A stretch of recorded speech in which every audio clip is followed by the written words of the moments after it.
મહારાષ્ટ્રના પૂર્વ સીએમ અશોક ચૌહાણ ભાજપમાં જોડાયા. મહારાષ્ટ્રના પૂર્વ મુખ્યમંત્રી અને કોંગ્રેસના દિગ્ગજ નેતા અશોક ચૌહાણ આજે ભાજપમાં જોડાયા છે.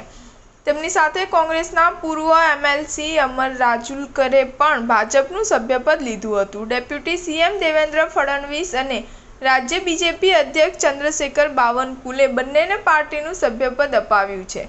સૂત્રોના જણાવ્યા અનુસાર ભાજપ ચૌહાણને રાજ્યસભામાં મોકલી શકે છે એવું કહેવામાં આવી રહ્યું છે કે તે આવતીકાલે નોમિનેશન ફાઇલ કરી શકશે.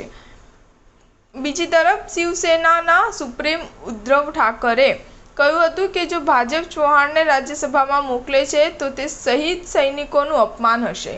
ચૌહાણે 12 ફેબ્રુઆરી કોંગ્રેસમાંથી રાજીનામું આપ્યું હતું. આ સિવાય તેમણે વિધાનસભા સભ્યપદેથી પણ રાજીનામું આપ્યું હતું.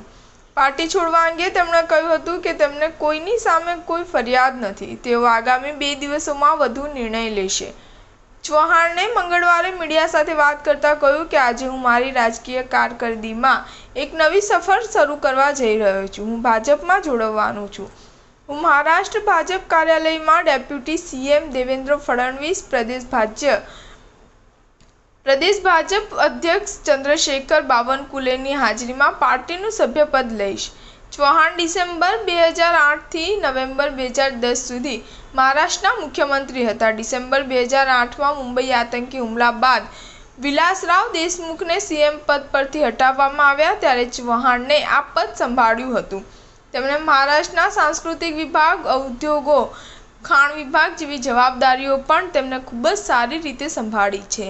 સ્ટાર ન્યૂઝ 7 હંમેશા સચ્ચાઈની સાથે.